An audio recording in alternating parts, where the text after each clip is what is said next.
Mark, thanks for joining us at World Economic Forum 2026. Can you tell me about what has really been your calling in life and why you keep returning to Davos for the WEF 18 times, I believe? Yes.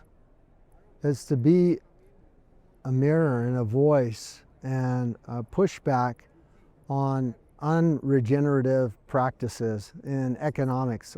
I'm an ecological economist, and so I do belong at the United Nations to talk about how nature and life has been left out of the equation in economics. And we are life, we are human beings. And so if we leave life and nature out of the equation of economics, that's a big problem. And so first and foremost was to be here to talk at the WEF about sustainability, to talk about ecological economics, and what a world that works for everyone looks like to each and every one of us. Now, we came with Chief Nishiwaka from the Yawanawa tribe of the Amazon in Brazil to deliver the kind of message that you were just describing. And he's spoken at several events, and I can only describe his message as the voice of the Amazon. Yet it seems like the dominating faith, belief in this epoch is Western materialism and a faith that technology is going to solve all our problems, including the pollution and destruction and pillaging of the earth. How do you see technology and the potential to actually aid us in restoring the earth to its wondrous form? I definitely think there is, an AI for good, a quantum for good, but I need to say that with a lot of caution. So there's a lot of talk in the last few years about AI and quantum computing and all these technologies that are the saviors to the world. I want you to know that broadband still is not a human right. Not everyone has broadband around the world. Secondly, we're having these debates about artificial general intelligence and AI becoming sentient. I want you to know that the natural world, plants, bees, animals, trees, fungi, mycelium, and you and I are sentient beings. But we've never asked the question, oh, I'm worried about AI becoming sentient, but we've never asked that question, oh, I'm worried about that bumblebee becoming sentient. But that is a big, huge problem, because those bumblebees and those natural world, they have been sentient for at least 3.8 billion years, or at least as long as they've existed, they have been sentient. And we've never said, I'm worried about that bumblebee coming and stinging me on the butt because I'm stealing its honey, I'm destroying its crops, I'm spraying chemicals, I'm giving it disease. But those bees have been sentient. And there's one step a little bit further that we need to think about. There are people on this earth that don't have the access to basic rights: food, water, sanitation, and infrastructure. But you know what? We give AI all sorts of infrastructure. Tons of water, tons of energy, which is its food, tons of space for these big data centers. It's not right. Why can AI have human rights, but humans can't have human rights? And so when we understand that we are sentient beings and we need to ask the questions about other species before we're worried about AI, we're the parents of AI. So if we have that good stewardship, I think it'll protect us and we will do well. And I could go much further on like quantum supremacy and things. You and I are quantum human beings, and so we could go much deeper. But I think the realization is, and this is my latest book, is that Homo universalis, you and I are star stuff. We're made up of the same elements that our earth is made up of. All life, nature, is the same elements that make up our bodies. We crawled out of the primordial soup of this earth. We are star stuff. If you look at the periodic table of star stuff, more than 90% of those elements are found inside our body and in our earth. And when we come to that realization that there is no separation, we're the most fastest, intelligent, quantum human being alive. We need to use that to restore and regenerate our earth. So the purpose of my team's visit here is to bring Chief Nishiwaka to the World Economic Forum because he is forming an Indigenous Leadership Committee of 100 Indigenous leaders from 34 Indigenous tribes. And they want to bring a dialogue at the highest global level with policymakers, world leaders, because these, let's face it, are amongst the only people on the planet living in harmony with nature. So how can we help them to bring their knowledge systems and wisdom to the front line in politics and economics and social impact? That's a good question. The short answer is let's give them all psychedelics. It really is. Psychedelics, ayahuasca, make for nicer people, make for whole people, people who have taken care of their problems and understand their connection to nature, to life. And the leaders of our world, if I go around and ask them that question I talked to you about in the beginning, what does a world that works for everyone look like for you?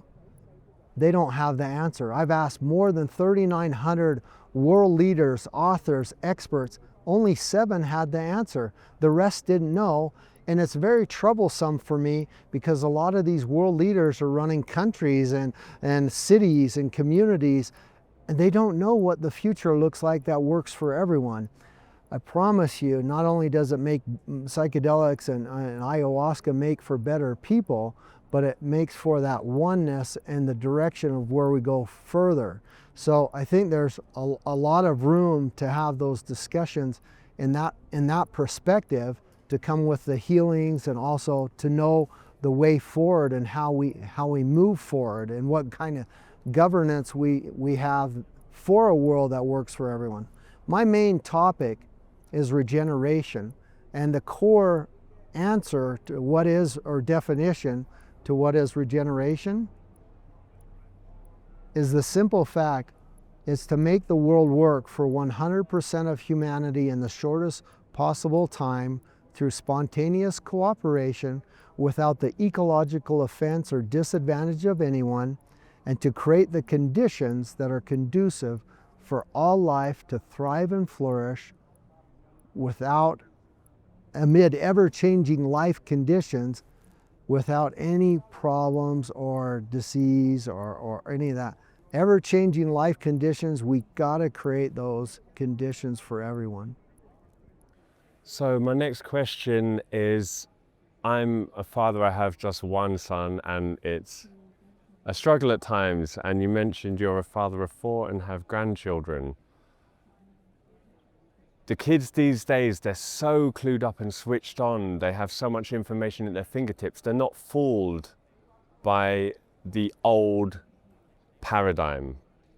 And yet, with all the technology, it's like a double-edged sword.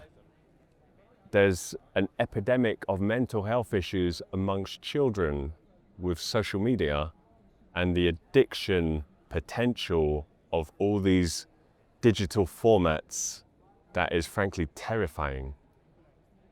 How can we stem that trajectory, and what kind of messages can we bring to schools and the youth? It's really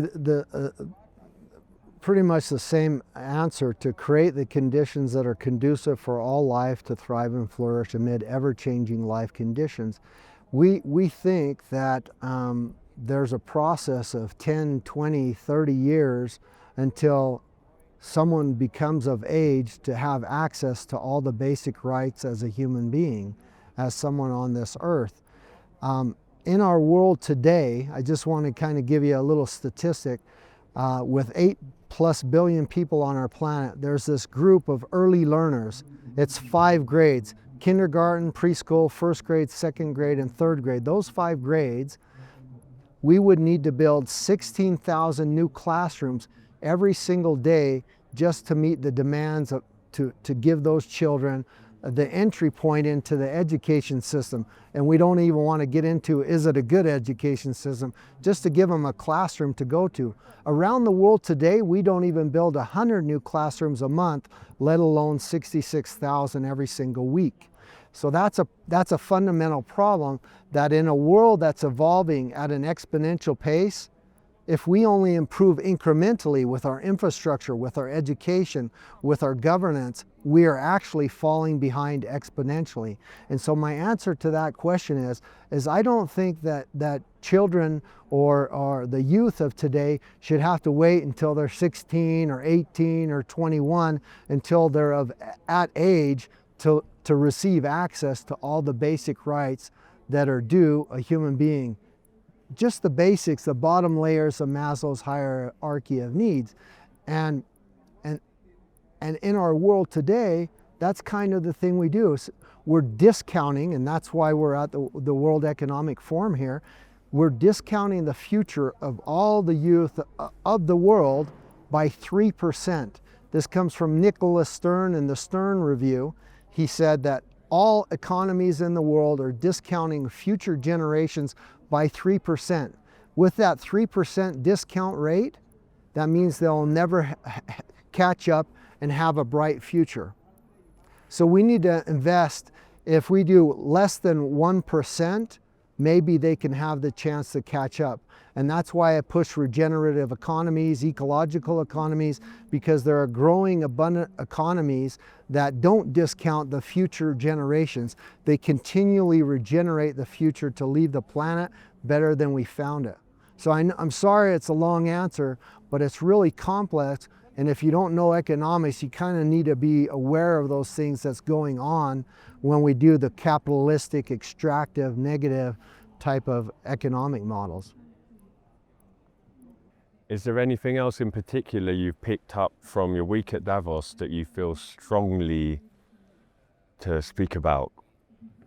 There is. I love the fact that there's a huge uptick in indigenous wisdom, honoring elders and wisdom keepers here. Also that we're allowing the youth to speak more, that we have a lot more of their voices here. And that mental health, psychedelics, ayahuasca, MDMA, ketamine, and other psychedelic assisted therapies and tools that are out there that are really, and I used to struggle with this, the fast track to healing, the fast track to better human beings, the fast track to better governance and better leaders in our world. It doesn't take 10 years, 15 years, 5 years, or even 2 years of meditation, spiritual practice to heal. I know people who have been faithful for many, many years and still die of cancer, still struggle with governance, still struggle with where they live. And this is the fastest tool to heal from addiction, post-traumatic stress disorder, many, many things. And I believe it's a tool that we should honor and we should respect and not use recreationally, but we should realize we have a plant medicine. We have medicine that comes from our earth that can heal our planet and heal ourselves, so we see that oneness and treat everyone with that respect, that we treat people and planet how we would like to be treated. How do you feel about the indigenous and traditional approaches to using plant medicines as opposed to the clinical approaches and the pharmaceutical methods? I personally prefer the plant medicines and like to stay away from the pharmaceuticals, but I understand that to have synthetics and to have the pharmaceuticals that are there, it can really be a tool to make sure we have that consistency over time. But I would like to see us go back to the traditional organic way of doing a lot of our medicines and having that wise wisdom so that we know what we're getting and the right doses and consistency with wisdom and knowledge keepers to do it right. So I think that it can quickly go in the wrong direction if we get too much into synthetics or try to get intellectual properties with pharmaceuticals where they're controlling I guess the war on drugs, so to say, trying to control it in some respect or profit off of it. I think it's a tool that was given to us by nature, and it should also remain that way. So we're almost running out of time. Would you like to grab the book? So perhaps you can give a brief overview of your new book that's just been released. Yes, thank you. This is my new book. Paul Stamets wrote the foreword. It's Homo universalis, the Regenaissance. It's the regenerative renaissance, so the Regenaissance. It's regenerative living for a symbiotic civilization. And it talks about everything from economics to regenerative agriculture to the celebration of civilization collapse. On the cover here, I'll just give you the caveat, it is AI generated with a lot of physical work from my own drawings and work, and it was based off of Leonardo da Vinci's Vitruvian Man, but I was adamant that I do not want a man representing the world, that I wanted a female representation of Homo universalis. But what does that mean? It's the universal being that we're all star stuff, that we're made of star stuff, of those basic elements, how we began our conversation, and that we are connected to nature, we are these universal beings, and that if we have that remembering and that understanding of who we are, then we treat people, the planet much better, and we leave everything better than we found it. Thank you so much. Thank you. Thank you, Marc.